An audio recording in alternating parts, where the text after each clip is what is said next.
Hey guys, Kevin here. So I was downstairs about to go to sleep, browsing the internet, and I came across something that was so disturbing, so unbelievable, that I decided I was going to stop what I was doing, run upstairs, and do a video about it tonight. I couldn't wait till tomorrow to share this with you guys. Today somebody asked me why I've been talking about Civil War on this channel so much. And I told them, I have two homes. One of them is here in North Carolina, and one of them is in the country of El Salvador, a country where leftists started a civil war and destroyed that country. And everything they did there is happening here in America right now. And I don't want that to happen here, but I think it's inevitable. What you're about to see in this video, it is part of that. It's what I've been talking about, the dehumanization, the lies, the propaganda, the subversion. It's all of those things. Fascist. People like to use the word to describe any politician they don't like, on both sides of the aisle. Now, it might seem like an exaggeration to call Trump a fascist. I mean, he's not calling for a genocide or imprisoning his own people without due process. But I want you to reflect for a moment on his words, on his political tactics, on his rhetoric, if you will. I've devoted the last decade of my life to studying fascist propaganda. And if you use history and philosophy as a guide, it's easy to see parallels between Trump's words and those of the most reviled fascists in history. That scares me, and it should scare you too. So he says he's an expert in propaganda, and I believe him because this video is obviously propaganda. And of course this guy is a professor. Guys, this is exactly what I've been talking about. The subversion in our institutions of learning from the left. They get into these schools, they create a nepotistic death grip where no other ideologies are allowed to be expressed or taught. And the reason the left target kids is because kids are stupid. Kids are gullible. And it takes somebody who is stupid and gullible to buy into these Marxist ideologies. And this happened in El Salvador before their civil war. The left took over the public schools and universities. They created indoctrination camps where they radicalized the youth. And then later on, when the war heated up, they used those schools as recruitment grounds for their guerrilla fighters, targeting people's children for their Marxist war. And it's happening here, guys. The left are telling us that young people need to go out and vote. They're using pop stars to tell their tweeny bopper fans to go vote. After Parkland, we heard them say that the voting age should be lowered to 16. They wanted 16-year-olds to vote. People with no skin in the game. If you ask me, we should raise the voting age, not lower it. You know, kids are way more immature nowadays.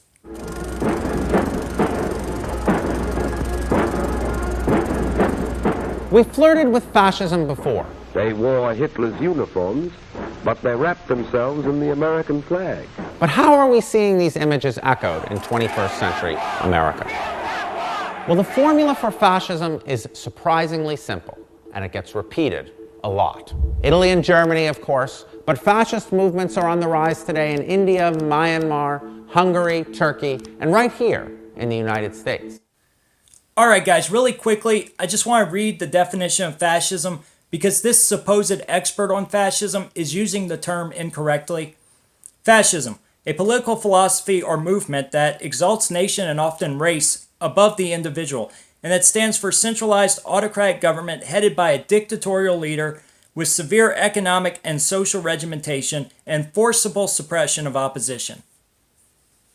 So think about this. Big government, economic regimentation, suppression of opposition. If you took the nationalist aspect out of that, that would define today's left.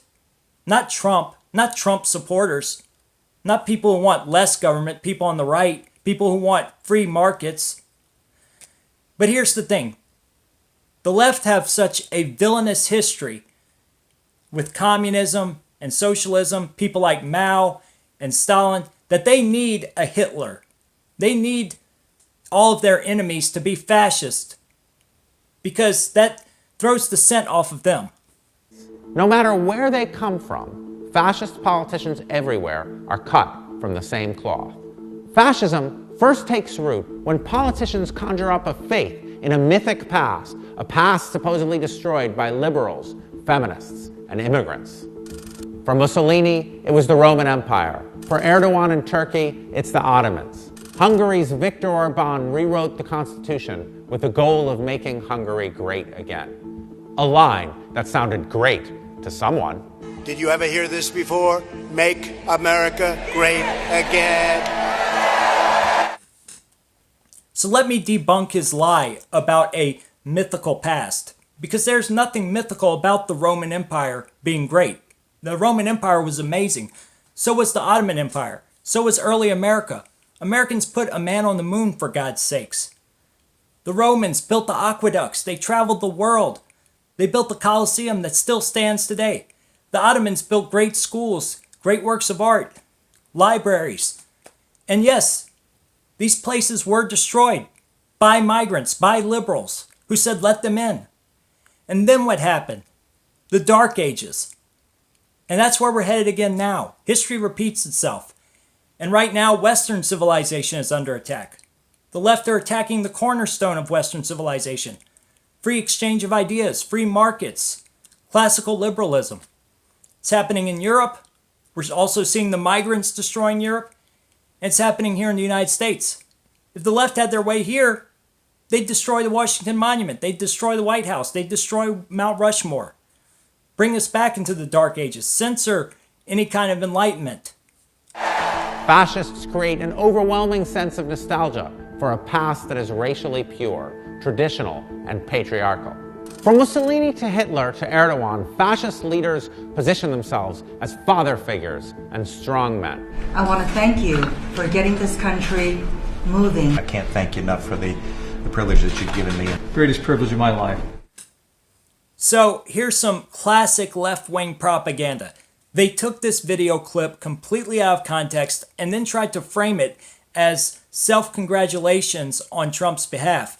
Now, this video is of Trump's newly appointed cabinet thanking him for jobs they got in civil service.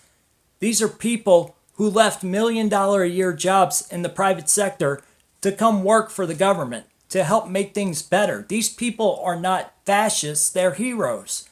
And as far as being nostalgic for the past, there is nothing wrong with that.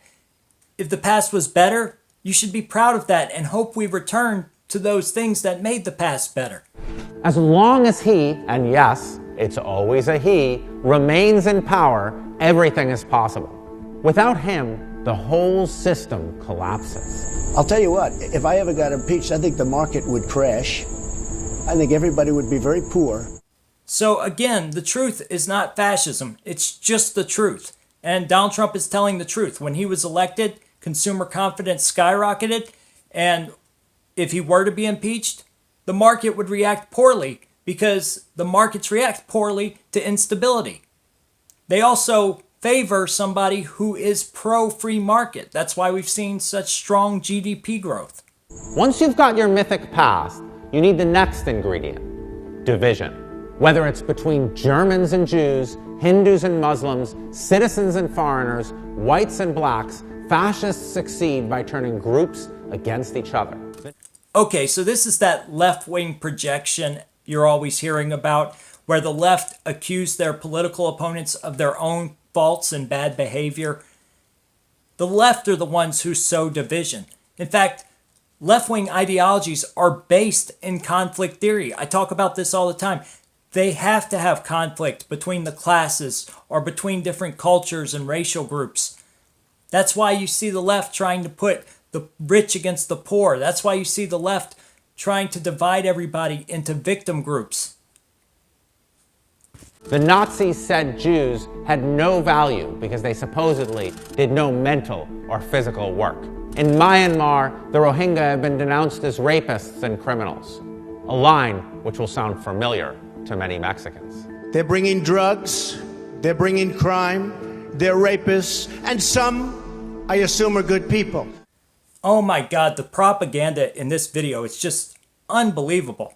Again, they took a clip completely out of context and left off the whole beginning of that clip to lie about what Trump said. Donald Trump never said that all Mexicans are rapists.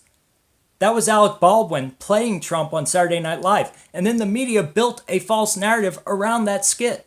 What Donald Trump said in the beginning that they left off was that Mexico are not sending their best and brightest through our southern border. He was talking about illegals, not all Mexicans. And he said that yes, there are some good people, but there are rapists and murderers coming across. And the statistics back that up. Just like the statistics show that the Rohingya are causing problems in Myanmar. And I don't know about what happened in Nazi Germany. I wasn't alive then. But when you talk about Jews not doing a lot of manual labor, I think that is true for a lot of Jews. The truth is not fascism, although that was Nazi propaganda. But you have to be able to separate actual fascism from what the left are calling fascism. When you divide, it's easier to control. Once fascism has taken root, it spreads through propaganda, and in particular, a kind of anti-intellectualism. They can make anything bad because they are the fake, disgusting news. Fascists attack the truth because truth is central to a free democracy. It's somebody's version of the truth, not the truth. Oh my God, the projection is just out of control. This guy is accusing the right of being propagandists when all the propaganda we see comes from the left. The left control all the major media networks, the mainstream media, who are constantly having to take down videos and print retractions because they were caught in a lie. And we've seen the clips of them getting caught in lies. We've seen the compilation clips of different media networks run by leftists all saying the same exact thing verbatim, as if they were given a script by some higher power. Now, as far as the right being anti-intellectual, we're not. Okay, we're not the ones who are trying to silence free speech. We're not the ones who are trying to stop the proliferation of ideas. That's all on the left right now. And lots of us on the right have been to college. Lots of us have college degrees. The difference is we're not pretentious about it. I studied nursing. I studied biology. I don't go bragging about that. You know, we graduate, we go to work, we move on. These people are stuck in that college mentality. They think because they have 8 years of some junk humanities degree that they are so much smarter than the rest of us. And it's not true. I know plumbers, I know HVAC repairmen who are much better versed in history, in philosophy, in the sciences than most of these college graduates nowadays. Most of these 8-year bums who sit around the university waiting for tenure. Truth is truth. I don't mean to go like... No, it isn't truth. Truth isn't truth. This environment creates a petri dish for conspiracy theories. Have you seen this symbol at a Trump rally recently? It's a sign for a popular online conspiracy theory that the deep state is working to bring down Trump. So you see the theme here. This video is just blatant lies and misinformation. Q is not a conspiracy theory. Q is a real user on the site 4chan. And as far as the deep state conspiring to take down Trump, that's not a conspiracy theory. It's a conspiracy fact. We have proof. We have the WikiLeaks, the emails, the testimony. We have the Project Veritas videos that just came out.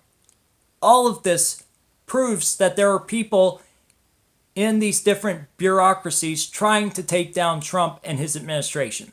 It's not a million miles away from Viktor Orbán's wild campaigns against a global Jewish conspiracy. Nagy testű ragadozók úszkálnak a vízben. Ez így Soros György határokon átnyúló birodalma, rengeteg pénzzel és nemzetközi nehéz tüzérséggel. God, thanks a lot, CNN. I can't believe I'm going to have to talk about the Jews. I'll probably get disavowed by the Proud Boys again. But I'm going to tell you guys the truth. Everything Orban just said is completely true. George Soros, who happens to be a Jew, is a billionaire leftist, and he uses his vast wealth to finance his different NGOs. He uses his money to pay for protests, to pay for rioters, to bust these people in, to cause chaos in countries all over the world. He uses media and propaganda to try to undermine democratically elected leaders who happen to be right-wing. He is not a good person. He has caused wars before. He has shorted stock markets before. That's why he's banned from so many countries around the world. That's why he's wanted in his own home country. And as far as Jewish bankers go, that's not a conspiracy either. There are Jewish bankers who do conspire to cause problems for the rest of us. The Rothschild family is a real family. They are the most powerful banking family in the world. In fact, they are so powerful that they try to hide their fortune and their power from the rest of the people. That's why they're never on the Forbes list. These people have started every major war for the last 200 years. Now, when I say started, they financed these wars. And they financed the regimes that caused these wars to begin in the first place. They have done horrible things. And, you know, if it was up to me, we would take them down. That's not a conspiracy, though. It's not a lie. It's not propaganda. It's the truth. Again, the truth. With truth under attack and lies running wild, no one can agree on what's true anymore. And fascists love it when that happens. You might... Okay, so I just spent hours making a video exposing the truth, telling people the truth, because people at CNN and the mainstream media gave this little SJW liar a platform to put out lies and disinformation. So it's not people on the right who hate the truth. I don't know about fascists, but I certainly feel like truth is on my side. We on the right are not the ones trying to censor people. And, you know, who censors people? People who want to keep the truth covered up. Guys, I hope you liked this video. Like and subscribe to my channel. I have a group on Facebook called the Nazi Party. No, that doesn't mean I'm a fascist. It's actually Nazi, N-O-T-C. And the C stands for communism. So anybody who's not a communist can join. Let me rephrase that. Anybody who hates communism can join. So, no socialists, but please go check out that group, join it, and share this video, like and subscribe to my channel. I'm outie. You might think I'm trying to frighten you by making these parallels. And do you know what? I am.